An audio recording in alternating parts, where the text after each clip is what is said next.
Greetings, dear viewer, and welcome to Purposes Crossed, where I hope that people who are called by Jesus for different purposes cross paths and exchange ideas. Recently, someone asked me about what needs to be covered in a pre-marriage workshop. That is, what kind of advice or wisdom can be given to people preparing to get married in order to help them to actually prepare for marriage? One of the points I said was important was the setting of priorities, and the person asked me if I could prepare a video with this in mind. So this video is my attempt at describing what I meant by the setting of priorities in the context of a marriage. In his novel, Anna Karenina, Leo Tolstoy wrote, "All happy families are alike, but every unhappy family is unhappy in its own way." While the second part is definitely true, I would disagree with Tolstoy about the first part. As soon as you have two persons, each uniquely formed by God, you will have a relationship that is unique as well. Each one brings to the relationship a unique set of hopes and fears, likes and dislikes.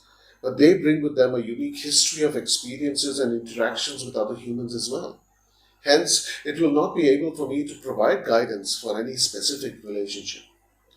What I am saying is that I can give some broad categories of priorities in this video, but no one, or rather no couple, should take this video as being addressed specifically to them and their circumstances. Consider, for instance, a man who grew up in a home where food was scarce. Who could fault him for considering having 3 square meals an important part of his family? Or consider a woman who moved home so many times while growing up that she never made any lasting friendships. Who would fault her for prioritizing a permanent home when she decided to get married? If you search for setting priorities in a marriage, most results will have a set of things to set as priorities for a marriage. For example, one site lists spouse, love, trust, honesty, forgiveness, commitment, communication, faithfulness, sex life, gratitude, and doing activities together as what needs to be prioritized in a marriage. Apart from the aspect of sex life, I would say that all the other are items that should be prioritized in any relationship. I mean, a workplace relationship also needs the foundations of trust and honesty and forgiveness. A friendship also requires prioritizing the friend and one's commitment to the friend.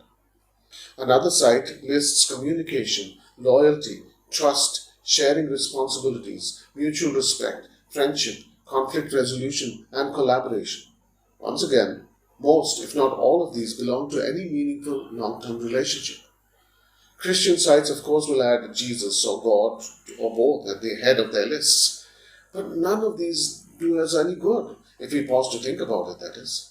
If trust is to characterize every relationship, what is gained by saying I should prioritize trust in my marriage? And if a Christian is supposed to prioritize her relationship to Jesus, what is gained by saying she should do this in her marriage? Moreover, there is nothing in one's lived realities that these lists cover. And that is precisely because most of these resources are shams. They produce content under the guise of providing meaningful and helpful information, when in reality all they do is repeat trite cliches. And that is because no video or article can provide any particular couple with the priorities they need to have.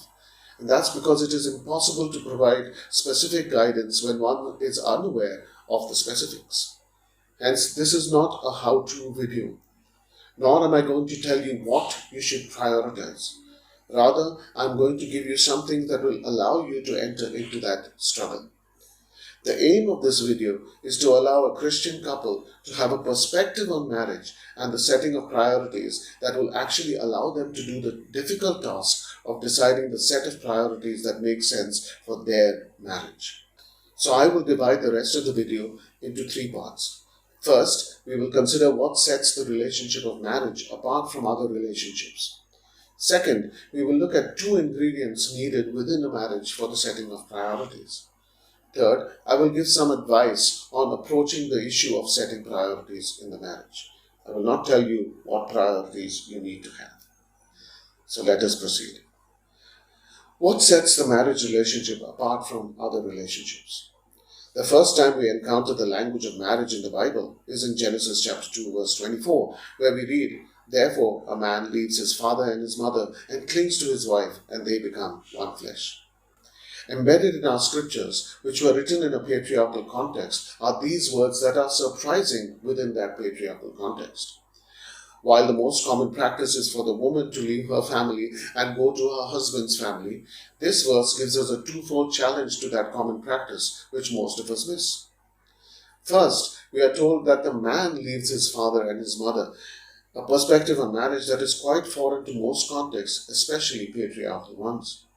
Second, we are told that the man leaves his father and his mother to cling to his wife, not to her family. What we are being told is that in marriage, a new, previously non-existent relationship is being formed that is of a different kind in that it is not linked to either the man's nor the woman's family. Please note that this does not indicate a severing of ties with one's families, but a much deeper change than anything that we could ever have imagined. So now let us consider an enigmatic verse from Song of Songs. In chapter 4, verse 9, we read, "You have ravished my heart, my sister, my bride." Many Christian interpreters spiritualize the Song of Songs because we cannot bear to think that God would inspire erotic poetry. But this is an erotic poem, and quite frankly, I think spiritualizing it does more harm than anything else, but that is for another day. Some interpreters of this verse are scandalized because of the juxtaposition of the words sister and bride. After all, taken literally, this would involve an incestuous relationship. Other interpreters see it in a different light. One commentator, for example, writes, "Even today, one might be a brother to a sister in a church congregation and then marry the sister, making her a spouse." In a very real sense, this is what happened to me, since my wife Alice and I were members of the same congregation. But this is not what Song of Songs, chapter 4, verse 9 is speaking about. The book of Genesis as a whole gives us a clue about what is happening. Against the Freudian idea of Oedipal and Electra complexes, Genesis tells us that the primary bond, which can be characterized by conflict or conciliation, is that between siblings. Genesis gives us the examples of Cain and Abel, Ishmael and Isaac, Esau and Jacob, Leah and Rachel, Joseph and his brothers, and finally Ephraim and Manasseh. And we see a trend from the murder of Abel to the conciliatory blessing of Ephraim and Manasseh by Jacob. This is, of course, capped by the partnership between Aaron, Miriam, and Moses in Exodus. You see, our primary relationships are not with our parents or our children, but our siblings. For in most circumstances, children outlive their parents, but siblings are from the same generation and can expect, for the most part, to be present with each other for most of their lives. This is the reason why Christians call each other brother and sister. It is because the sibling relationship has the greatest potential of creating strife or producing healing. So when we read, "You have ravished my heart, my sister, my bride," this is the song declaring that this new relationship formed in marriage has the same primacy. A marriage can be either highly destructive to both wife and husband or can be a source of blessing and healing for both. We could look at it, of course, from a biological perspective, though this certainly was not in the mind of the one who composed Song of Songs. You see, we share our DNA to the greatest extent with our siblings. Each sibling has half of their DNA from their mother and the other half from their father. So it is the sibling relationship, even as measured by DNA, that is primary. When Song of Songs declares, "You have ravished my heart, my sister, my bride," we are to see marriage as bringing into being a relationship that is as close as, if not closer than, the one between siblings. Taken together, Genesis 2:24 and Song of Songs 4:9 indicate that the husband and wife form a new kinship relationship in which the bond between them requires each to pledge their allegiance to the other.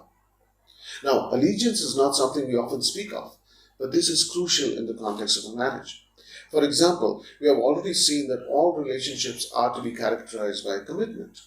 However, if there was a conflict between one's commitment to one spouse and commitment to another person, the allegiance required by the marriage relationship requires that the commitment to one spouse takes precedence over the commitment to the other person. What sets the marriage relationship apart from other relationships is the unique claim to allegiance it makes on the part of both spouses. You see, I may have multiple friendships or relationships with multiple colleagues. I may choose to side one friend over another on one occasion and the other way around on another occasion. Similarly, I may support one colleague in one situation and another in another situation. However, when it comes to one's spouse and any other relationship, unless one's spouse is doing something that is sinful or destructive or harmful to him or herself or to someone else, one's allegiance must be with one's spouse. This unique claim is what makes the marriage relationship different from other relationships. This understanding of marriage is necessary before priorities are set. This brings us to the two ingredients required for the setting of priorities. This has to do with the allocation of one's resources. The one resource over which none of us has any control is our time. No matter what we do, what our status is, we all have 24 hours in a day. Now, it is impossible to have an allegiance to someone with conviction if we do not know that person. Hence, it is important to set aside time for one's spouse. Ideally, this should be done on a daily basis, but if one's schedule does not permit it, it can be less frequent. The idea is to set aside time to get to know that person to whom you are married. This should be treated like a non-negotiable aspect of one's life, just like going to work, eating, maintaining personal hygiene, and yes, praying. Relationships can only develop and become stronger if we commit time to them, and this has to do with marriage as well. Without the commitment of time, the growth of the marriage will be stunted, like a plant expected to grow without sunlight. The second ingredient is also a resource, namely space. However, space is a more difficult resource to explain, for it varies along two distinct axes. On the one hand, there is the physical aspect of space. Though a marriage is said to make the wife and husband into one flesh, we all know that this is a symbolic truth, not a literal one. Each spouse retains her or his distinct personhood, and this means that there are occasions when one spouse just wants to be alone and be allowed to remain by herself or himself, literally in physical space. Physically crowding her or him on such occasions denies her or him the reality of being a distinct person before God. But on the other hand, there needs to also be a coming together literally in physical space, where the reality of the togetherness is experienced literally in physical space. The second aspect of space is a psychological one.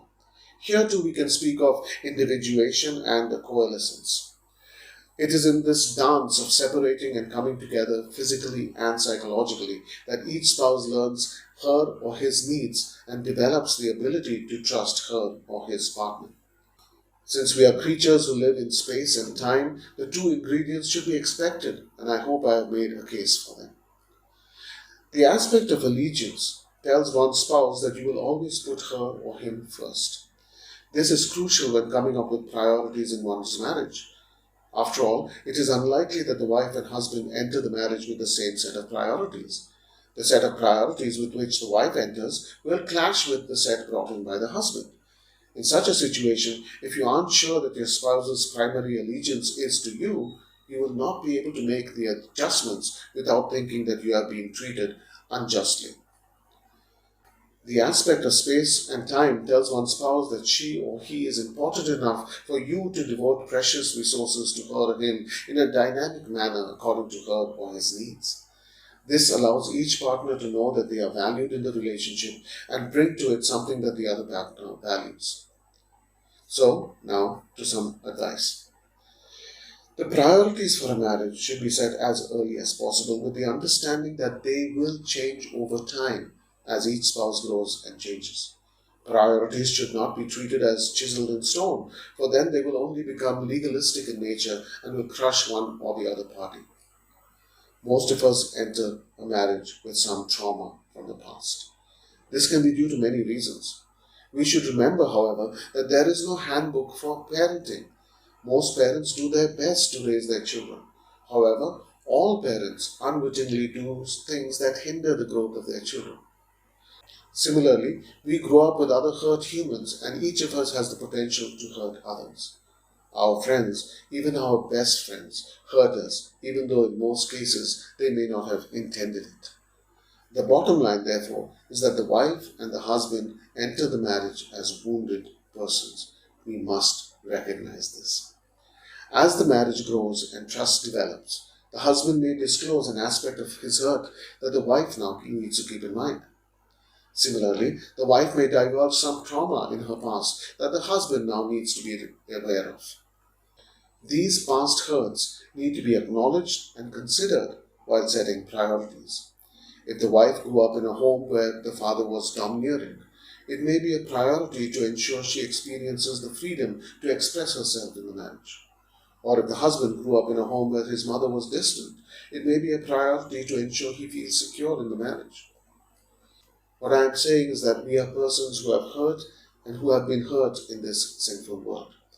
We enter a marriage in order to experience a measure of healing and to be a channel for the healing of our spouse.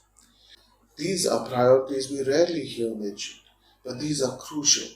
For as the saying goes, a perfect marriage is just two imperfect people who refuse to give up on each other. We are wounded persons, and marriage allows us the time and space to experience some healing in this life.